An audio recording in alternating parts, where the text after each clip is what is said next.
Today we're having our event on compliance with cocktails. I have a few folks joining with me.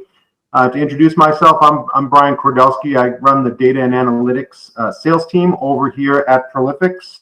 And we are focused today on compliance, CCPA and GDPR. I've got a few speakers that will be joining me today, and you'll see them up on both on camera, and they have several parts of this presentation.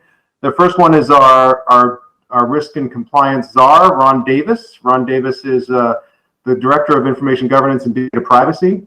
He will be kind of talking through the overall process for compliance, and then we will be joined by a customer who we've known for a long time, Karen Jackson, who is the Manager of Corporate Applications at ABS, and ABS is the American Bureau of Shipping. Karen is responsible for the GRC applications over there globally, and her practice includes data governance, enterprise modernization, automation, and data warehousing. We've been working with Karen for quite some time on both the GDPR and CCPA types of applications, and Karen will be sharing some of her war stories throughout the process. So thank you all for joining us. I hope you brought a cocktail. We look forward to having this conversation with you, and please feel free to put as many questions as you want into the chat box. We have audience participation at the end that will be sharing some information and having a conversation with you. So let's get started. Ron, over to you. All right. Thank you very much, Brian, and happy Friday Eve to everyone. And I'm going to stick with my Pellegrino water because I've got to be able to talk and think. So I'm sticking with Pellegrino for now. Thanks, everyone, for joining. Brian, go ahead. Next slide, please. I wanted to start off just level setting a little bit about while the data privacy concerns and laws are sweeping across the globe, I wanted to bring it a little bit closer to home in this session and talk a little bit about the data privacy, the state of data privacy among the states throughout the US. And I'm not going to get into a lot of detail on this map, but the point behind this is to highlight the fact that the various states, as you see in the different colors here, are all at various stages of the legislative bill process. And as you see in the bright red, there are actually 3 states that have already passed their data privacy legislation. CCPA being the California one, and then of course Nevada and Maine.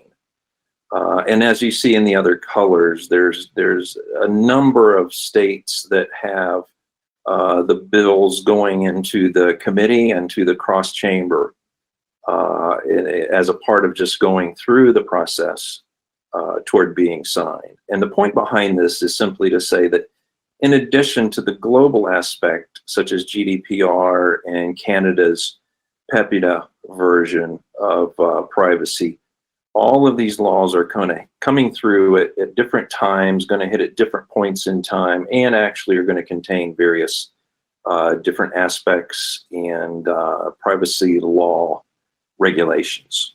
Okay, next slide, Brian. A few key points that I like to highlight just to make sure that we level set and make sure everybody's aware of some what we have found to be pretty critical items as we've worked with a number of customers on both GDPR and CCPA privacy. First one being the fact that yes, the CCPA still is to be enforced effective July 1st. A lot of people were wondering if with the COVID and the global pandemic, would that cause things to be backed up? And the answer is no, it is still to be enforced July 1st of this year. The next one is the privacy concerns as a result of the pandemic have actually elevated a bit, largely due to the work from home. About 90% of the organizations, according to IAP, the International Association of Privacy Professionals, about 90% of organizations have put in place policies requiring remote working. So that does open the door and that does expand risk relative to data privacy. And the last point of consideration is the fact that CCPA does introduce a real important point here under the breach notification statute revision. And what it is, it opens the door and provides the private right of action for providers or consumers to take litigation action.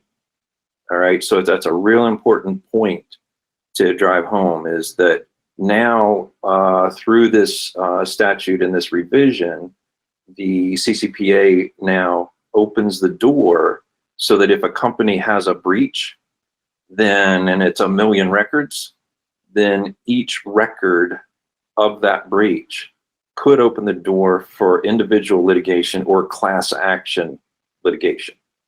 That's a very important point that I wanted to raise. Okay, Brian, next slide.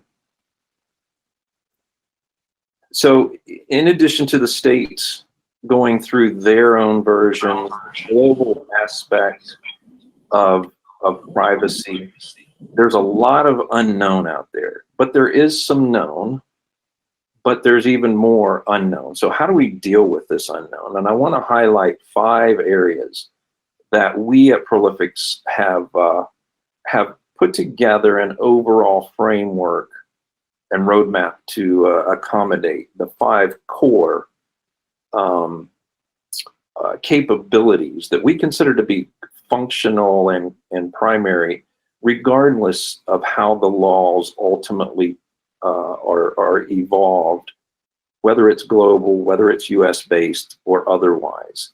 And these 5 make up the fundamentals of data privacy, such as discovery and mapping. You've got to understand what holdings you have. You've got to understand where your data is at, who has access to which data, and is that appropriate and legal under the particular privacy laws. The second one is records of processing. So we've got to understand, what are we doing with this data, this sensitive or private data or personal data? What are our activities and processing doing with the data? How are we handling that? Are we selling any? Are we moving it to third-party processors? If we are, then are those third-party processors contracted appropriately with us under the privacy laws? The third one being the subject access request. This is you and I. This is the consumer or the citizen that has access and rights now to manage and to determine how their data is going to be used by a particular organization. You'll hear this referenced as a DSAR, or a data subject access request.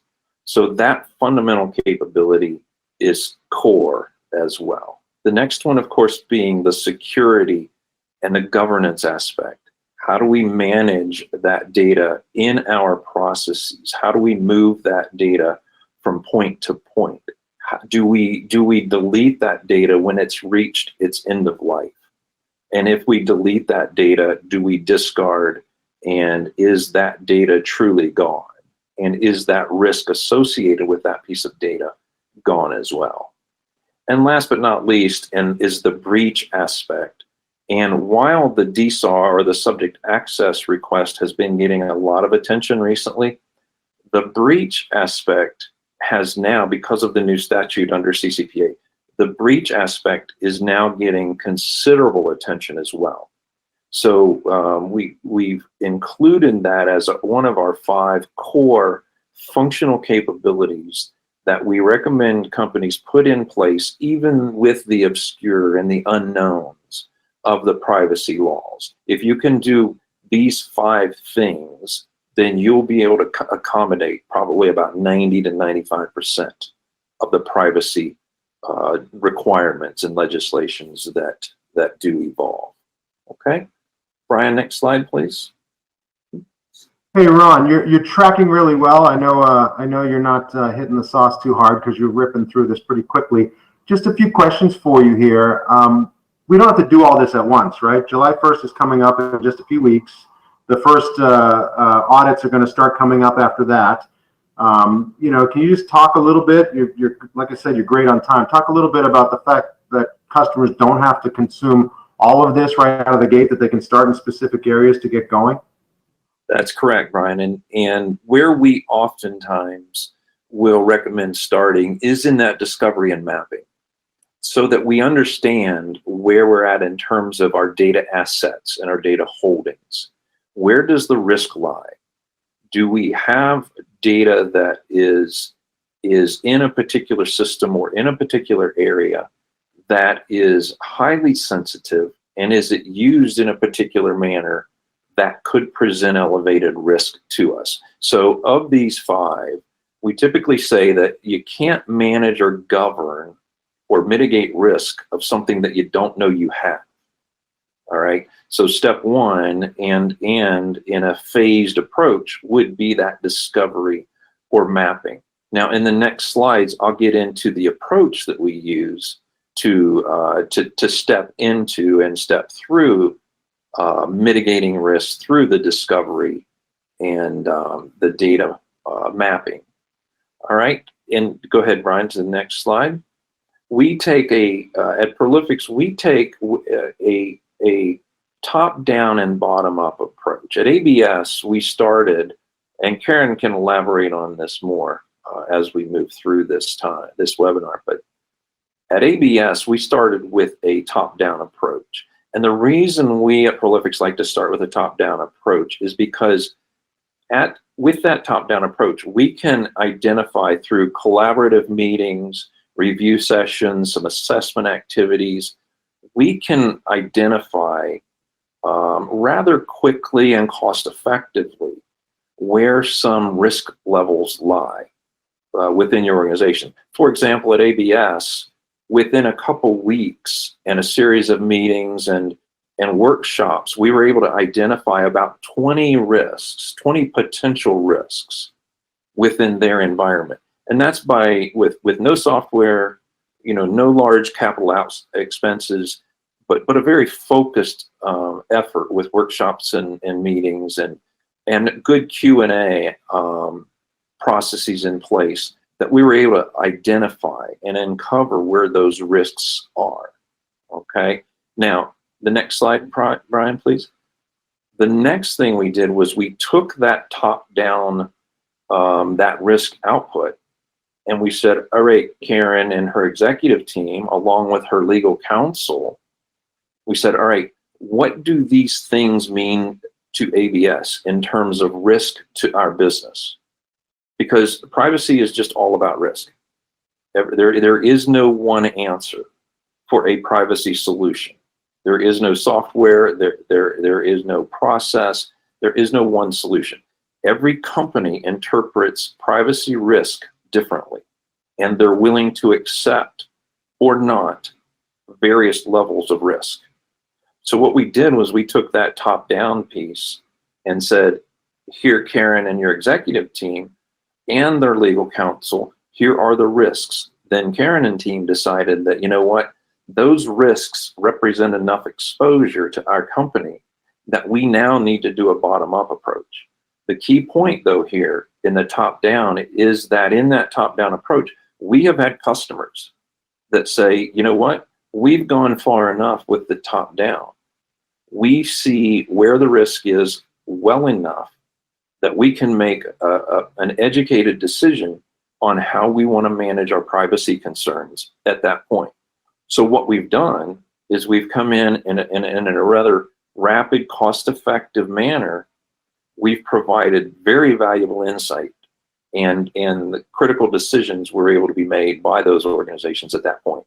Now, Karen and team, they saw the risk, so that they decided to let us help them go from a bottom-up perspective now, so that we're now actually electronically and to some degree automated fashion discovering the data, the sensitive data, the anomalies, where the risk lies very, very precisely, very broad within their company, yet very focused and precisely exactly where these pieces of data are, every location of that, what they're used for, who has access to them, etc. And I think Karen's going to elaborate a little bit on some of the findings a little bit on that bottom up. Go ahead, Brian, to the next slide, please. Karen, you want to jump in here since Ron's calling you out before we get to the next section? Sure.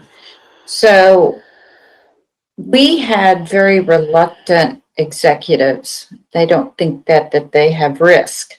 So our CIO, who I'm on her team, we got approval to spend a limited amount of budget to actually do an assessment, as Ron was saying. And that assessment highlighted the risks that ABS had even before we looked at any code, any data whatsoever. So I think it was a very good first step, and that was used and presented to executives to get budget for the next year. And we were in a very bad downturn, but that's one of the areas where we got budget. Excellent. So thanks, Karen. So then we took the top down, as Karen said, and the bottom up, and able to then bring all of that insight together and then make very comprehensive and very complete assessments on how we're going to now mitigate that risk, all right, and prioritize those steps to mitigate the risk and implement the privacy solution itself, so that if and when we get a request, how do we manage that request? What pieces of data do we need to go to, and so forth. So we now have a very complete picture, given the top-down and the bottom-up approaches. Okay, next slide, Brian. And in this slide, it represents now the fact that a real important point, while this is a bit of an eye chart, you don't need to squint and look at everything. I just have a few points here I want to make out, because this is really where Karen and her leadership team took this to another level. They said, all right, privacy and the GDPR is critical to our environment. We realize that we have risk. We know where a lot of that risk is. We've looked at the data, but you know what? Privacy is not a revenue generator. We don't gain a lot of business value. We mitigate risk. We avoid reputational damage, perhaps. But how do we then take those learnings from the compliance and privacy work that we did, and how do we turn that into advancing our data governance solutions in our practice? And how do we become much better as an organization at managing our data assets? So while stepping through the data privacy work, we invoked this balanced governance framework, and then captured that compliance information, and we're able to, and it's an ongoing thing, but we're able to now leverage the value from the compliance in a whole nother manner, besides just addressing the compliance risk. So we've leveraged that knowledge and information now to move her data, Karen's data governance and data warehousing efforts, move forward to the next levels. So for example, we identified through the data analysis and the scanning and profiling, we identified data quality issues. We identified various data anomalies, data assets that could be leveraged. We identified processes, perhaps processes that could be improved. And we identified people and resources who had knowledge and insight in various pieces of the business and data that we would not have been aware of had we not gone through the compliance. And so we captured all of that insight and structured that into a data governance program that Karen and team are now able to leverage going forward. And that kickstarts and that progresses their data maturity, and now evolve it into maybe more of a data strategy and so forth. So the bottom line point there is to simply say that as you're going through your compliance efforts, there's a lot more rich information and insight you can harvest from those efforts than just meeting the compliance and privacy risk type work or solution. Okay? Excellent, Ron. Thank you very much.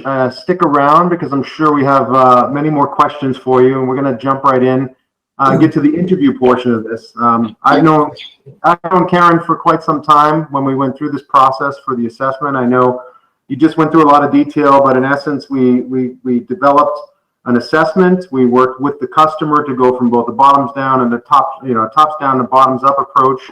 We focused on the data, and we did a lot of interviewing, I know, with the business. And I can tell you, as much as I love Karen, I know she can be very pushed towards the goals and driving us as a partner towards getting this achievement done. And I was very happy to see that.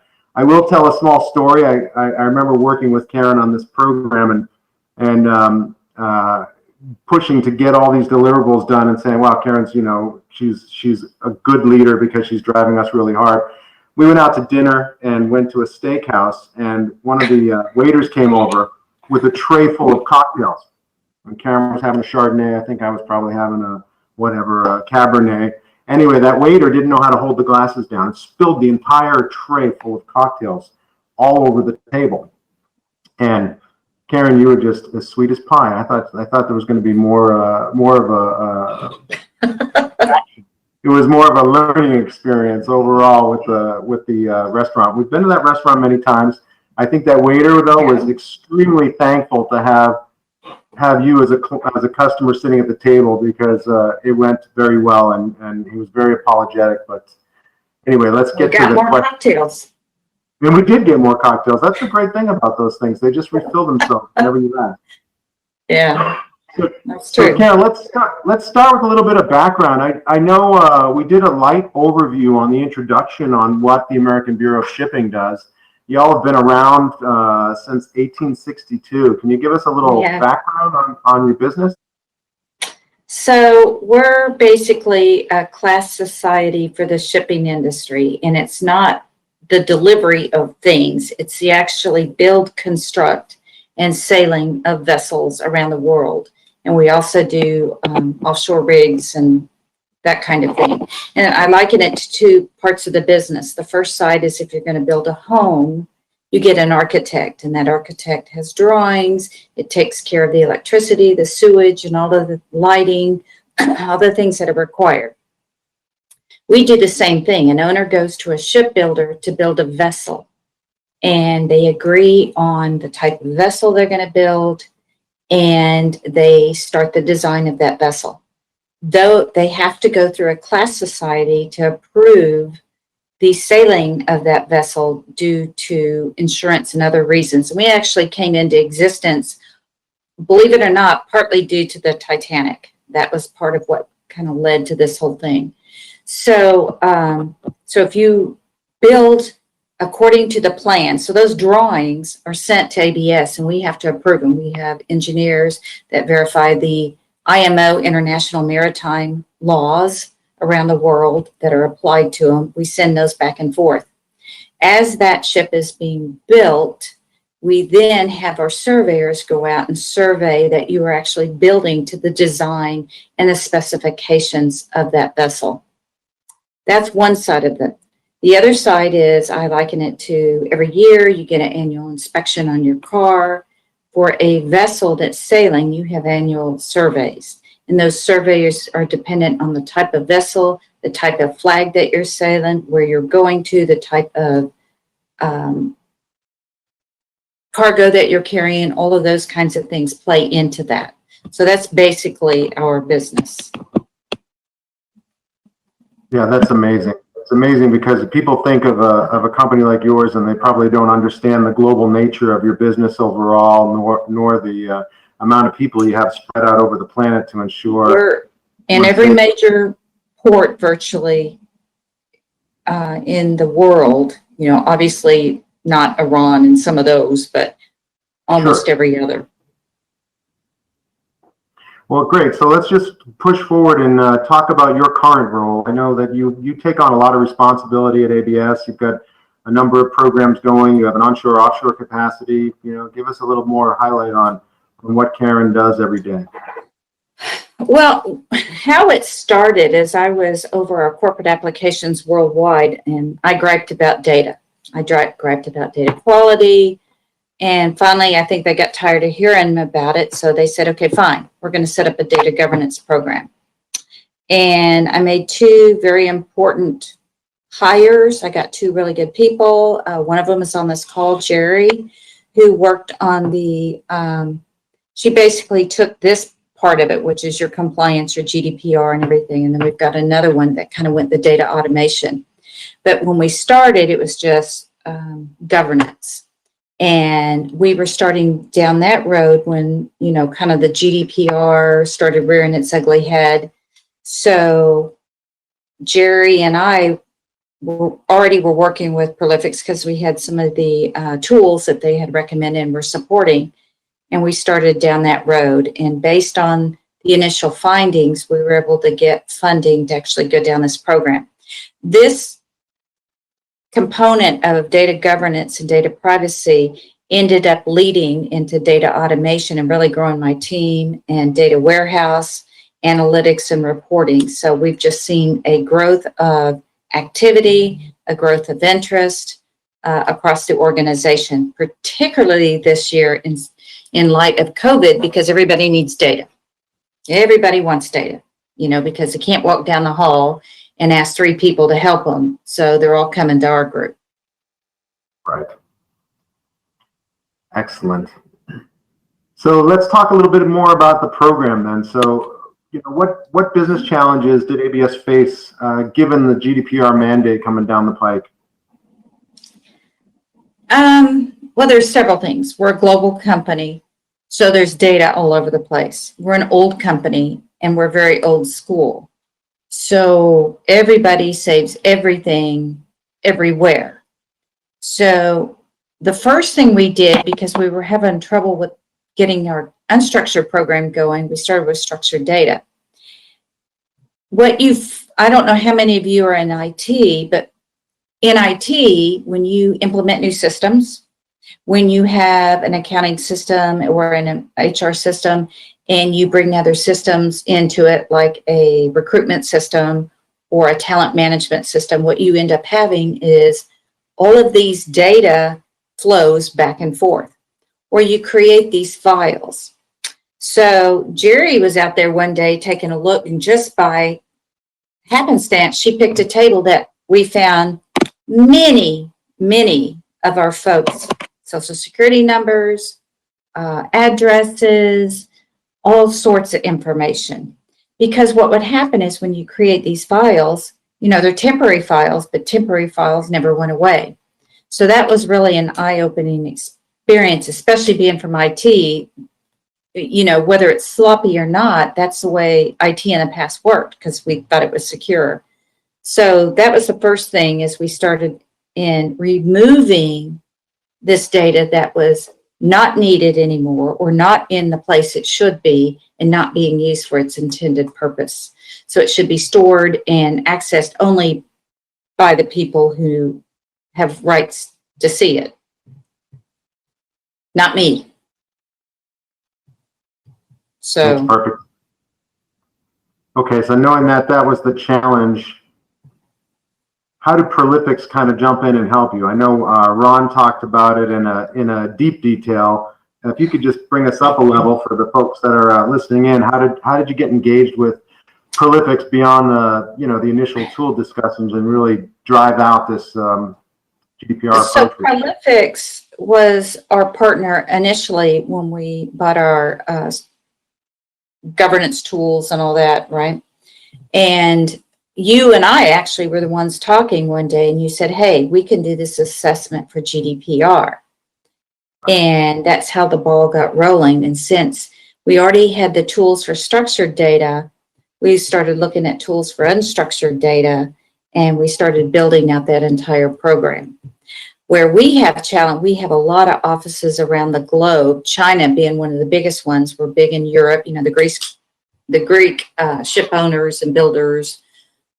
So we have a lot of concerns about GDPR, data privacy. So we took the approach, since GDPR is probably one of the most stringent, at least right now, that we're kind of applying those rules across the organization. And so so our data discovery from an unstructured standpoint started on our SIFs in other parts of the world so that we could reduce that risk.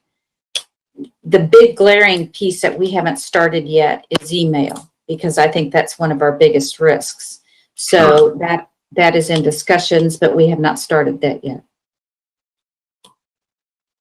Okay. All right, let's jump over to the next one. And that's, how did the process and solution that we worked on together help you drive towards compliance? Well, when I showed up to my CIO and said, by the way, I've seen your social security number, that got action and attention really quickly.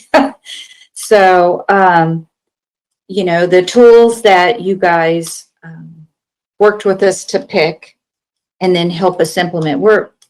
Our team, we've been in ABS in the shipping industry in general has been really down. So we're very, very, very lean. So Prolifics has been a partner with us throughout this whole thing. And I think Jerry would say as well, we've got very critical resources on this whole process with us and that have helped to make us successful and to identify the risks that ABS has and continue to do that.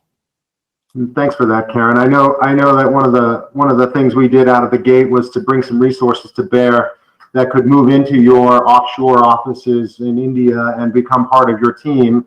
So that was a way in which we could keep the costs down, but also provide local talent to kind of expand your team and give you that on-demand set of resources. And I know we've kind of turned the volume up and down on that over the years. Well, that's been critical because not only did you help us with our data discovery, GDPR, data privacy, whatever, you also were critical in the implementation of another system where there was data movement, a lot of ETL work. And you guys, we really beefed up that team over in India. So are we done? Are we done? Done with? Does the work stop there? Sorry, are we finished? Is it ever finished? Not GDPR, not data privacy. It never, and not data governance. It never stops. It's just like anything else. You've got to, what is it? We're actually going through, let's discover, let's remediate, let's go back and discover, right, to see that they remediated and also what new findings they are, because people make mistakes every day. We found all sorts of stuff. So one of the very first things we did when we were just kind of doing a POC to see if we wanted anything, we started looking at files in one of our SIFs, and I drilled down, and what we saw is because we're an international company, we have invitation letters when people go to other countries. So I drilled into one of my buddies, and the invitation letter had his passport, his age, all sorts of information. So, and that was back in 2003. So it's been sitting out there all that time. Now, his passport has probably changed. He's a whole lot older, but I still had a whole lot of information, date of birth and whatever, that should have been removed years and years before. Okay. Interesting. It's always the data that gets you in trouble. It is. So let's talk a little bit about differences, right? We've got, everyone's concerned about CCPA. We talked about that mandate. The fact of the matter is it's coming down the pike and people are going to have to do something about it. Ron showed us a diagram of the United States and all the laws that are coming. I know I've been talking to customers in many different states about CCPA, but every other state compliance mandate that's coming. Based on your feedback and what you know, what's the difference? I know GDPR is heavier. What's the difference for you between these two? Well, CCPA plays much less of a role for us because it's not near as critical for not-for-profit, which is what we are. We've set the standard for GDPR, but we're big in China. We're big in Korea. We're big in the European Union. So, and then we're starting to see mumblings of and murmurs of restrictions in South America or data privacy laws.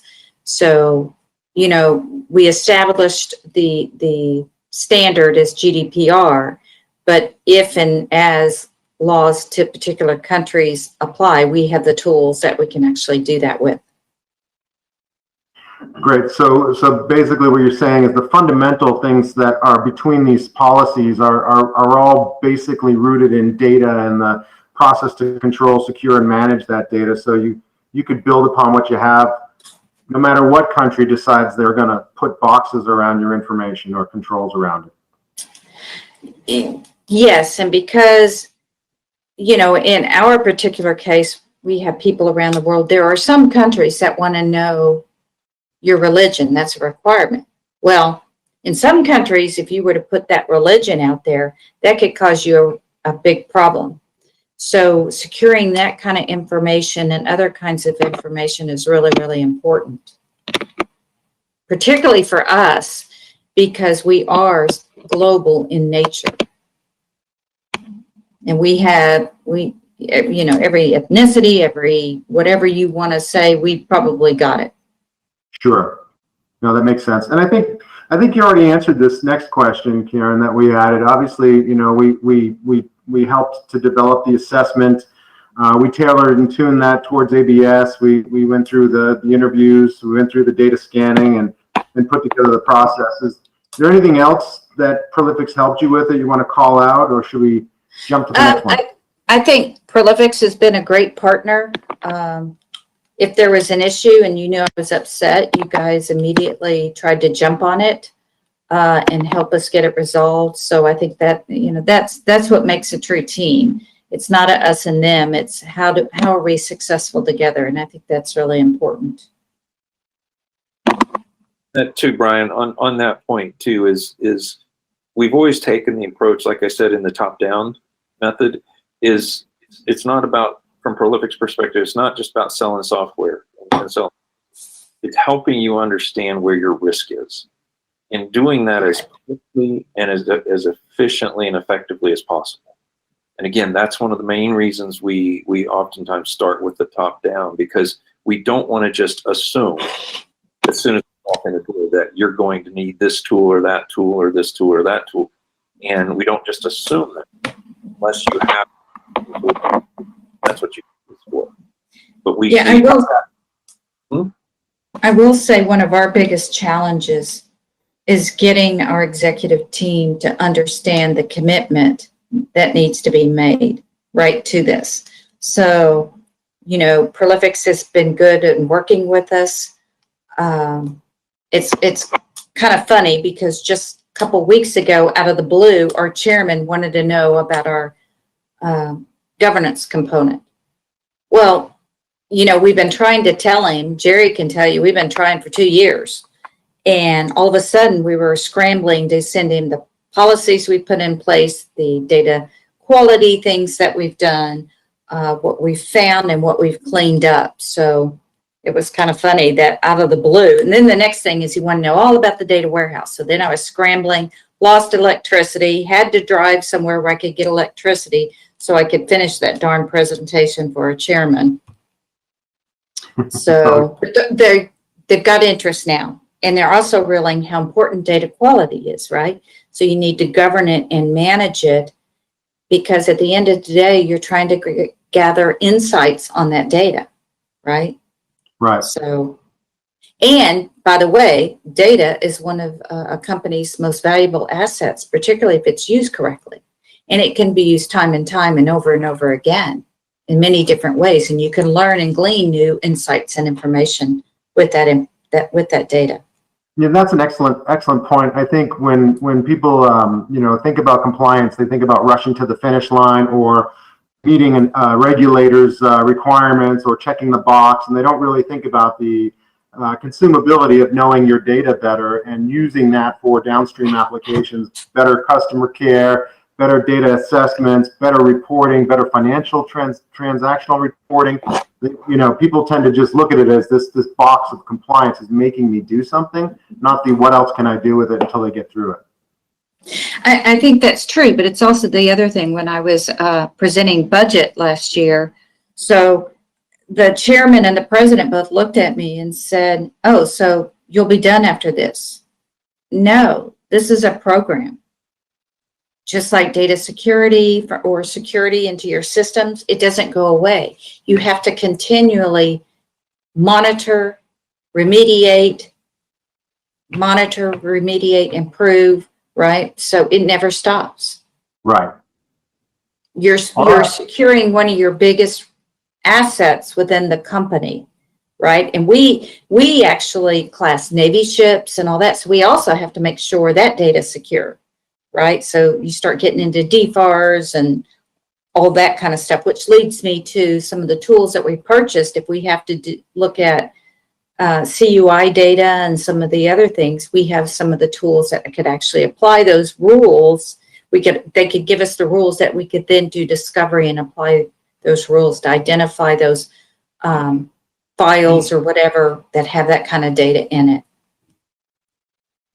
That was actually Excellent. brought up this morning, Ron, in case you want to know. Well, Karen, I promise this is the last question, and we'll let the folks out there pile on any questions they want. It's not what kind of wine do you have in your glass? I'm assuming it's Chardonnay. I think I know you well enough. Nope, it's Sauvignon Blanc, remember? Oh, you know what? I knew that from yesterday. We both moved on to Sauvignon Blanc. So cheers to your Sauvignon Blanc. Here's the final question. You know, I think you've gone through like the tactical, the process benefits, but I also think you hit on the long-term benefits. But at a high level, what is the biggest benefit that ABS would receive from having gone through this, other than the obvious? Well, I think there's a couple. Obviously, we're identifying, reducing our risk, but also I think it's with your customers, because if they know you have a program, you know, we don't handle as much data as a lot of companies. We still handle people's personal information, and particularly some of the board members and some of our Greek owners and different things around the world, other owners around the world. They feel confident, or much more confident, knowing that we're responsible with our data, right? From a security perspective, from a privacy perspective, from a management perspective, and that we don't share it and give it to people and use it in an unintended way. So it's respecting that ability and being able to partner with your customers, and they have complete confidence that you're doing what's best for them. Perfect. Thank you, Karen. I'm going to move over to the audience participation portion of this. We've got a few questions in the chat. I will throw them out to you. The first one comes in from Mark Petronic, and he's asking about the chances for data governance. What are the chances for success with data governance when you have to work mostly in a bottoms-up fashion without a strong executive top-down mandate? And I think you did hit on the top-down, so you can just round that out. We've got the same challenge. We pulled our hair out, right? I mean, we put together, we worked with Prolifics, but we put together an overall program. We set up committees. We did all of that information. We did a maturity model, and they were implementing this huge system last year. So for 2 years, we've been brushed off. 2 weeks ago or 3 weeks ago, all of a sudden, they're asking all these questions because data is important. So I share your pain. What I would say is move forward. One of the things we did is we did a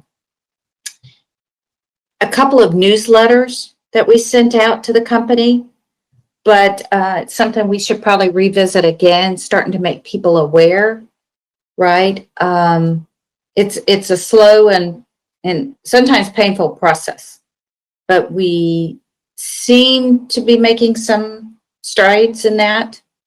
So document, have it at the touch of a finger. So if you need to send it, you can show your progress. Excellent. Next one for you, Karen, comes from Tim. Tim's asking, how quickly did you realize value from the work effort that you deployed? From what effort? The work effort overall, the program. How quickly did you see value?